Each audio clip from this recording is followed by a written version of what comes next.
So hello students, in the last lecture हम लोगों ने इलेक्ट्रिकल फील्ड का एक जनरल आइडिया लिया था कि इलेक्ट्रिकल फील्ड क्या होता है, उसके यूनिट्स क्या हैं, वेक्टर है या स्केलर है। Now moving further in this chapter, देखो इस चैप्टर में हम लोगों को करना क्या है, हमारे पास अलग अलग तरह की शेप्स होंगी, सम सिलेंडर, रिंग, डिस्क, प्लेट्स, सब तरह की शेप्स होंगी हमारे पास। मोस्टली यूनिफॉर्म शेप्स होंगी, यानी जिनके बारे में आप पहले से जानते हैं, ठीक है। और उन शेप्स का इलेक्ट्रिकल फील्ड निकालना है। The main motive of this chapter is to find electrical field of different kind of shapes, यही इसका मेन मोटिव है।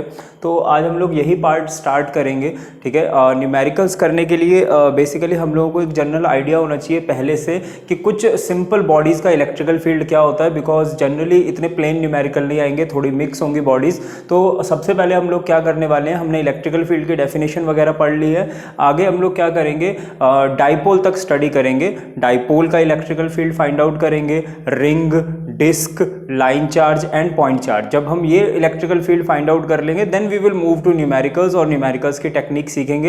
एंड देन इस चैप्टर का लास्ट पार्ट आएगा गॉस लॉ, जिसमें आपको पता चलेगा कि इर्रेगुलर बॉडीज़ की भी हम लोग इलेक्ट्रिकल फील्ड फ्लक्स निकाल सकते हैं, तो वो बहुत आगे की बात है।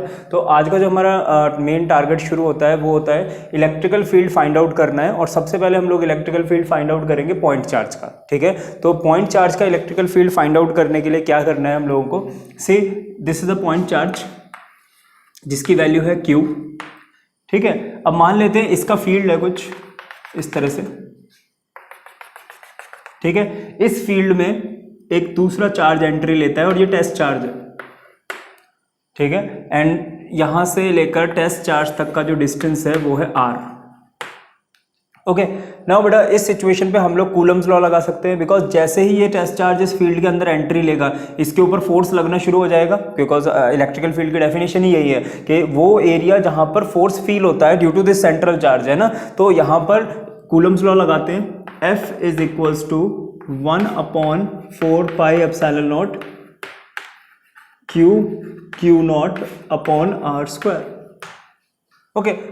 कूलम्स लॉ लगा दिया। अब हम लोग इलेक्ट्रिकल फील्ड की यहाँ पे डेफिनेशन यूज करेंगे। इलेक्ट्रिकल फील्ड की डेफिनेशन है E is equals to F by Q naught. Electrical field is force per unit test charge, तो इसको यूज करेंगे तो इलेक्ट्रिकल फील्ड क्या आएगा, that is equals to 1/4πε0 Q naught upon R square divided by Q naught. Q naught से Q naught cancel out हो जाएगा, so electrical field is equals to 1/4πε0 Q by R square, okay.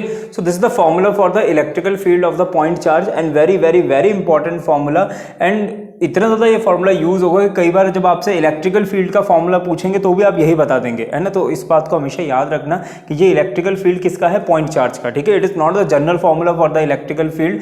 Again अगर आप चाहें तो यहाँ पे देखो डायरेक्शन शो कर सकते हैं, कैसे कर सकते हैं, यहाँ पर जो डायरेक्शन है वो किस तरफ है, इलेक्ट्रिकल फील्ड की पॉजिटिव है, तो it is going in this direction, ठीक है ना। तो ये इस डायरेक्शन में जा रहा है। आप चाहें तो यहाँ पर क्या कर सकते हैं, इलेक्ट्रिकल फील्ड को वेक्टर शो करके इलेक्ट्रिकल फील्ड के मैग्नीट्यूड के साथ एक R कैप लगा सकते हैं, ठीक है। इसको फर्दर हम और अच्छे से करेंगे पोजीशन वेक्टर फॉर्म में, बट स्टार्टिंग के लिए इतना नोट करो।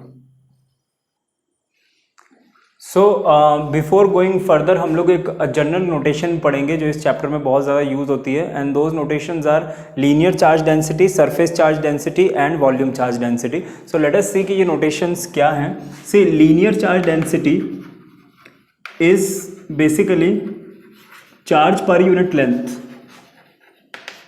सपोज करो हमारे पास एक वायर है, ठीक है, और इस वायर के ऊपर चार्ज है Q और इस वायर की लेंथ L है, okay. Then Q by L is equals to lambda, it is known as linear charge density.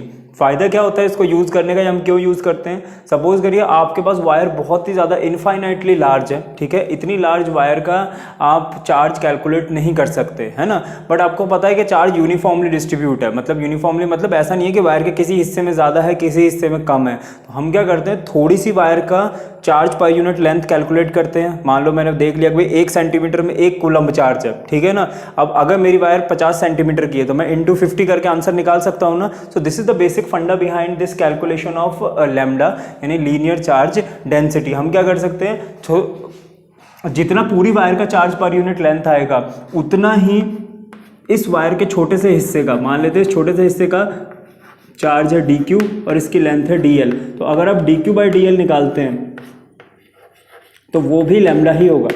Okay तो यहाँ पे इससे कोई फर्क नहीं पड़ेगा कि आपने कितनी वायर लिया, अगर यूनिफॉर्मली चार्ज वायर है। ठीक है, अगेन यहाँ पे यूनिट थोड़े चेंज हो जाएंगे। लैम्डा के यूनिट क्या होते हैं? लैम्डा के यूनिट होते हैं charge per unit length, so charge per unit metre या per metre, that will be charge per unit meaning coulomb per metre is the unit for the lambda. तो लैम्डा के यूनिट क्या होंगे? Coulomb per metre. सिमिलरली जैसे हमने linear define करी है वैसे ही सरफेस भी आएगी। सरफेस चार्ज डेंसिटी, मैं शॉर्ट में लिख रहा हूँ यहाँ पे थोड़ा सा, surface charge density will be equal to sigma and that will be equal to charge per unit area. Okay और वहां पर उसके यूनिट होंगे कूलम पर मीटर स्क्वायर। बिल्कुल सिमिलरली वैसे ही वॉल्यूम चार्ज डेंसिटी आएगी और volume charge density is rho which is charge per unit volume. Okay and charge लिख लेते, चार्ज पर यूनिट वॉल्यूम और इसके यूनिट होंगे coulomb per metre cube. Okay so I hope सबको idea लग गया होगा। ये नोटेशंस हम लोग वहाँ यूज़ करेंगे जहाँ पे मुझे किसी इंटेग्रल में या डिफरेंशिएशन के अंदर चार्ज नहीं रखना है बल्कि उसको लेंथ में कन्वर्ट करना है। बिकॉज समटाइम्स क्या होता है जब हम इंटीग्रेशन और डिफरेंशिएशन करते हैं देयर आर मल्टीपल वेरिएबल, बहुत सारी वेरिएबल्स होते हैं, हम चाहते हैं उन वेरिएबल्स को एलिमिनेट करें, कम करें किसी भी तरीके से, तो वहाँ पर ये चीज़ें आपकी बहुत हेल्प करने वाली हैं। So just note it down, these are very much used up to Gauss law. So let us move to our next article. और इस आर्टिकल में हमें करना क्या है, बेसिकली इलेक्ट्रिकल फील्ड निकालना है, but due to a uniformly charged thin wire, है ना, एक वायर का इलेक्ट्रिकल फील्ड इसमें फाइंड आउट करेंगे।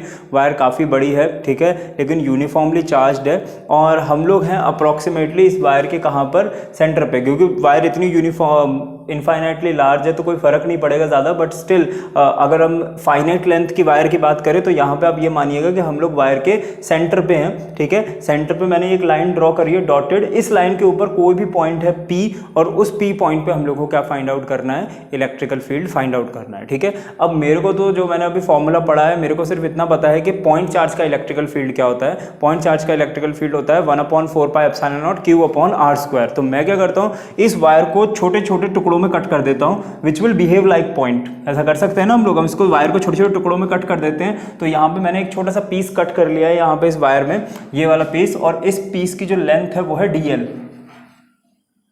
ठीक है, और इस पीस की वजह से इलेक्ट्रिकल फील्ड होगा। अब ये वायर पॉजिटिवली चार्ज्ड है, ठीक है, तो वो इलेक्ट्रिकल फील्ड किस तरफ निकलेगा, बाहर की तरफ। ठीक है, तो just draw that electrical field. तो ड्रॉ करते हैं, वो इलेक्ट्रिकल फील्ड आएगा कुछ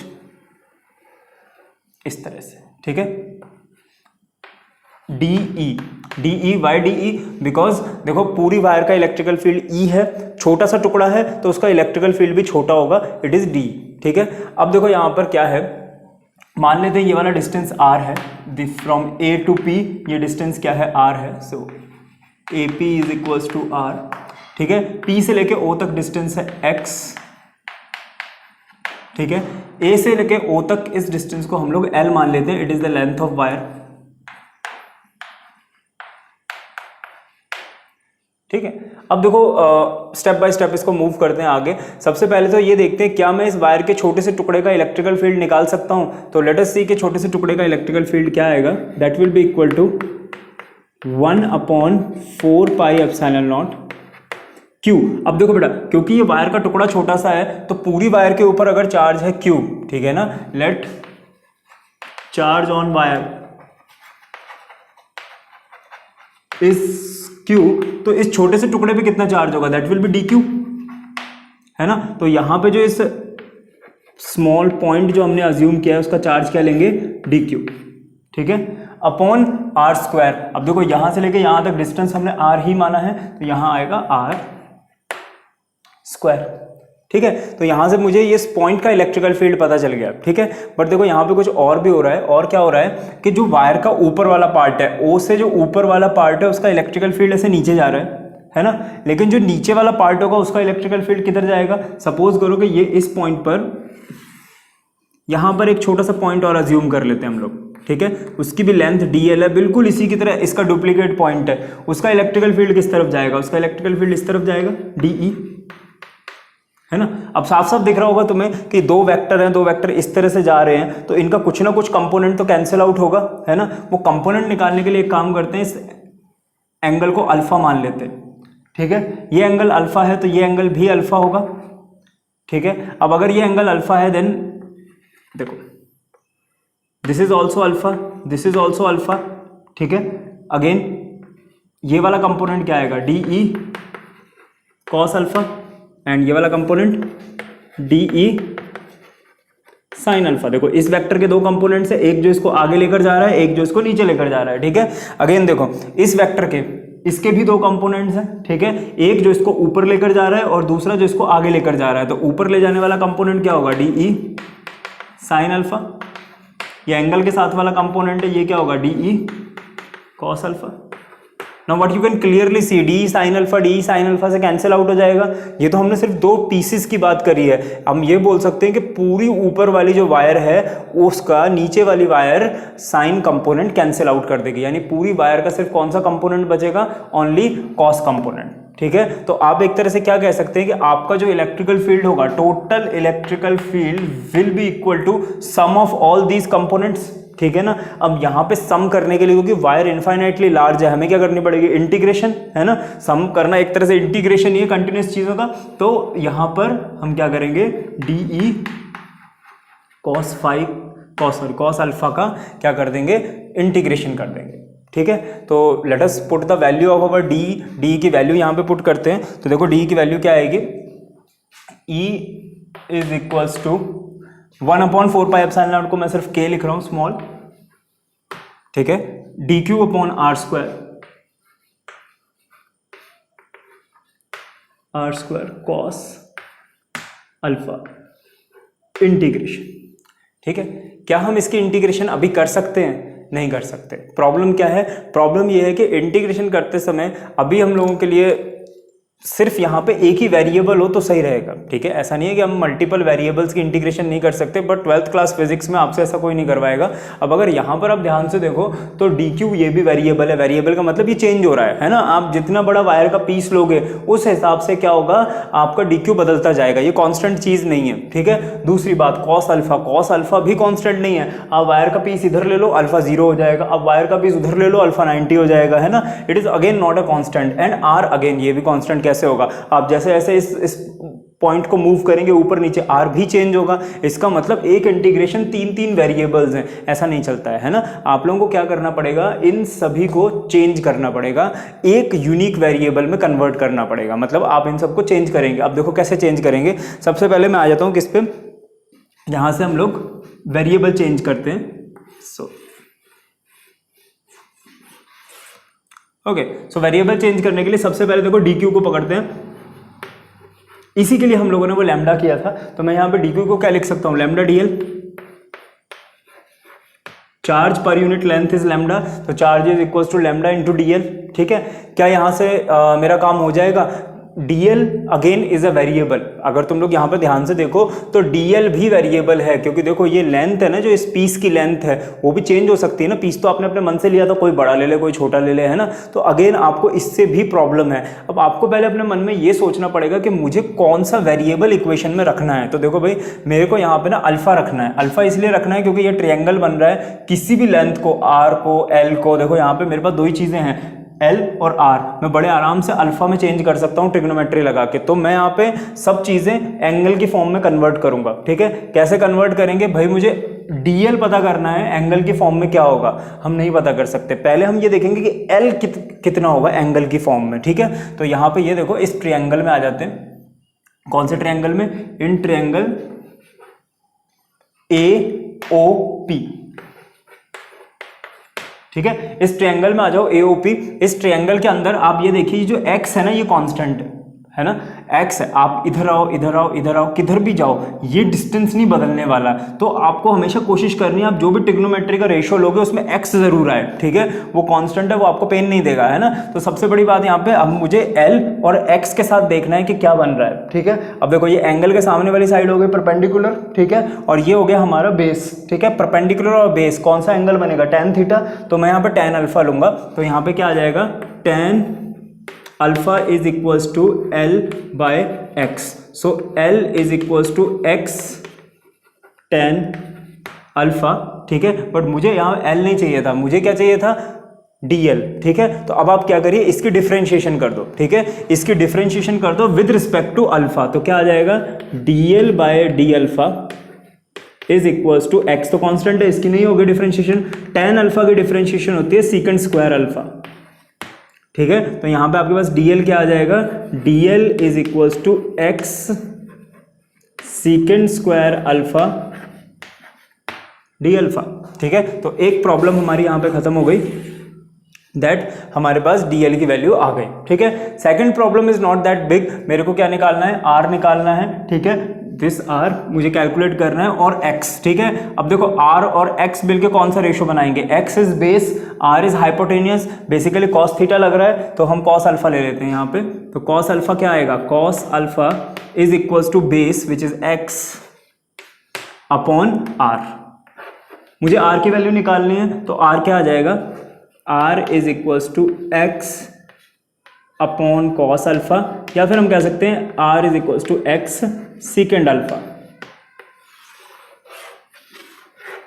ठीक है। अब कॉस अल्फा को तो क्यों चेंज करना, सब तो देखो सारी जितनी भी चीज़ें थी हमारी वेरिएबल्स थे वो सब किस में चेंज हो गए, अल्फा अल्फा अल्फा की फॉर्म में चेंज हो गए। तो यहाँ पे अब हम डी क्यू की जगह क्या लिखेंगे, D Q is basically lambda D L, तो यहाँ पे लैम्डा मल्टीप्लाई करेंगे, ठीक है ना, एंड आर की वैल्यू आ चुकी है, ठीक है, स्पेस खत्म हो चुका है, एक बार इसको जस्ट नोट डाउन करो, मैं ये दो वैल्यूज निकाली है, ठीक है, मैं डायरेक्टली इसमें पुट करके आगे यहाँ से कंटिन्यू करूंगा, just take a snap of this.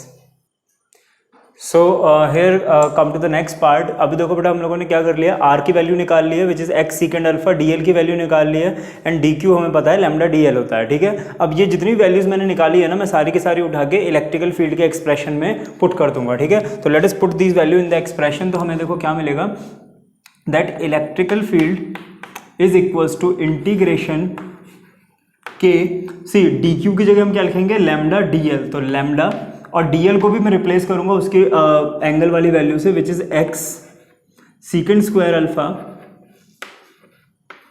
D alpha, okay, and then cos alpha,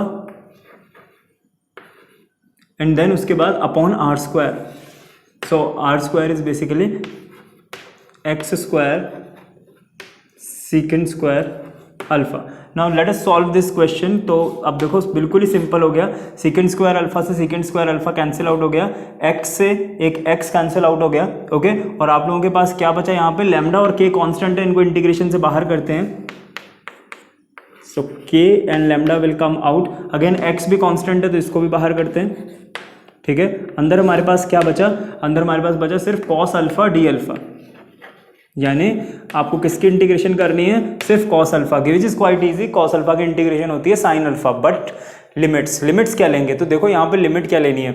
अब देखो ये अल्फा कैसे चेंज होगा, अगर जब ये डीएल मूव करेगा तो ये अल्फा चेंज होगा, है ना। अब देखो ये डीएल मूव कर करके क्या हो सकता है, सपोज करो आप इस पॉइंट को डीएल को इधर लेके आओ, तो देखो अल्फा जीरो की तरफ जा रहा है ना, ये अल्फा है, आप जब dl को नीचे लेके आएंगे तो ये अल्फा नीचे नीचे जाता किधर हो जाएगा, नीचे, इसे बिल्कुल जीरो हो जाएगा, है ना।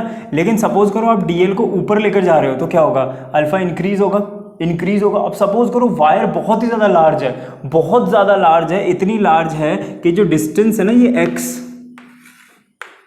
ठीक है, ये x बहुत ज़्यादा छोटा है l से, ठीक है ना, यानी वायर की लेंथ तो है ये, ठीक है, और ये है x बिल्कुल छोटा सा, ठीक है। अब इस पॉइंट पे अगर अल्फा बनाना हो तो आपको नहीं लगता ये अल्फा ऑलमोस्ट 90 डिग्री के बराबर बन गया, ठीक है। अब देखो यहाँ पे जब आप अल्फा बनाने की कोशिश करोगे तो बिल्कुल सीधा ही नीचे आ रहा है ना, देखो अभी सीधा कितना सीधा नीचे आ रहा है, जितना x छोटा होता जाएगा l बड़ा होता जाएगा उतना ही अल्फा बिल्कुल 90 के पास पहुंचता जाएगा। इसका मतलब क्या हुआ, अल्फा की जो अपर लिमिट है वो क्या होगी 90, ठीक है। अब देखो लोअर लिमिट क्या होगी, या तो ये पॉइंट इधर बहुत ऊपर होगा क्योंकि वायर तो इन्फिनिटली लार्ज है, या फिर क्या होगा, जीरो होते होते होते जब ये नीचे जाएगा तो क्या होगा, अगेन फिर से 90 हो जाएगा क्योंकि वायर तो जितनी ऊपर है उतनी ही नीचे है ना। इसका मतलब जो यहाँ पे लिमिट आएगी एक तरह से वो क्या आएगी, ये भी 90 होगा और ये भी 90 होगा, ये मैक्सिमम वैल्यूज हैं।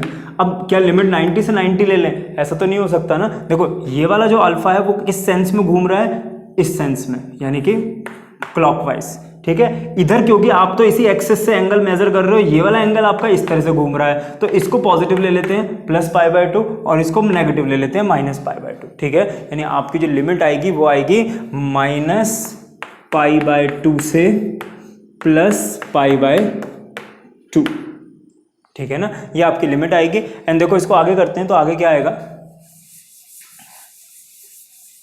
Next is very simple, just देखो हमें इंटीग्रेशन करनी है यहाँ पे। कॉस अल्फा की इंटीग्रेशन मैंने आपको बताई साइन अल्फा होती है, तो साइन अल्फा की इंटीग्रेशन कर देते हैं। यहाँ पे क्या आएगा, E is equals to K λ/x, cos alpha की integration is sine alpha limit -π/2 to π/2, limit put करें, क्या आएगा यहाँ पर, E is equals to K λ/x sine π/2 minus sine -π/2, ठीक है। तो आप लोगों को पता है साइन नेगेटिव फंक्शन है, sine of minus theta is minus sine theta. आप डायरेक्ट यहाँ पे माइनस बाहर निकालेंगे तो माइनस माइनस हो जाएगा प्लस, साइन 90 होता है 1, तो 1 + 1 = 2, तो इलेक्ट्रिकल फील्ड क्या आ जाएगा, 2K λ/x, which is your required answer. So the next article is again about linear charge, पर इस बार ये लीनियर चार्ज सर्कुलर फॉर्म में है, यानी कि एक रिंग है और आपको ये पता करना है कि इस रिंग के एक्सिस के ऊपर इलेक्ट्रिकल फील्ड कैसे निकालेंगे। तो लेट अस सी कैसे निकालेंगे। यहाँ पे मैंने एक रिंग ली है जो पॉजिटिवली चार्ज है, इस रिंग का रेडियस a है, ठीक है। अगेन मैंने क्या किया, इस रिंग पे एक छोटा सा पीस कट किया है और इस पीस की जो लेंथ है वो मान लेते हैं हम लोग dl, और मान लेते हैं इस पीस के ऊपर जो चार्ज है वो है dq, ठीक है। पूरी रिंग के ऊपर चार्ज क्या है, q है, ठीक है। एंड अगेन ये रिंग जो p पॉइंट है, यहाँ पर p पॉइंट मान लेते हैं, ठीक है। ये p पॉइंट x डिस्टेंस पे है ऑन द एक्सिस, एक्सिस के ऊपर ही लेना है और कहीं नहीं लेना है, ठीक है। और ये वाला डिस्टेंस जो चार्ज से लेकर p पॉइंट तक का डिस्टेंस है उसको हम लोग r मान लेते हैं, ओके। तो ऑलमोस्ट सिमिलर सी डायग्राम बनी है। अगेन मैंने फिर इसी एंगल को अल्फा मान लिया है, ठीक है, और वही सिमिलर ही कॉन्सेप्ट लगेगा। सबसे पहले देखते हैं वो छोटा सा जो पार्ट है उसका इलेक्ट्रिकल फील्ड क्या होगा। जो ये छोटा सा पार्ट है, electrical field due to this dq will be equal to de। देखो छोटा सा है ये, तो इलेक्ट्रिकल फील्ड भी छोटा सा होगा, वेक्टर नहीं लेते इसको भी। d is equals to k 1/4πε0 which is basically, ठीक है, k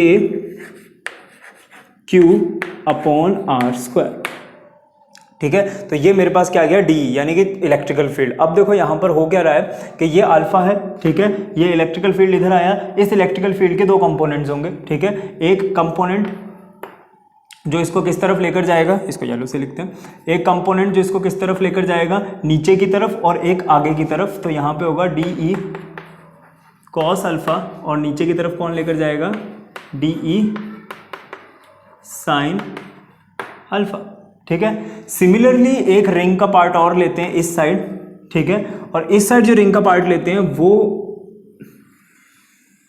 कंपोनेंट इस तरह से होगा, ठीक है। ये एंगल भी बाय सिमेट्री अल्फा ही होगा, ये एंगल भी अल्फा होगा। सो this is de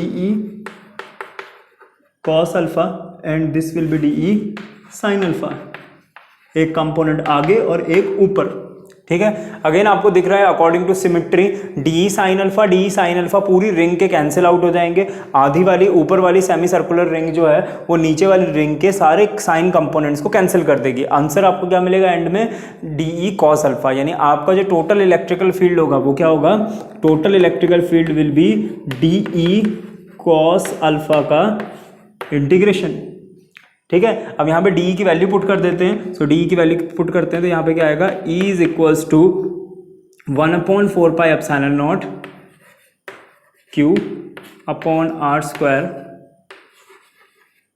cos alpha.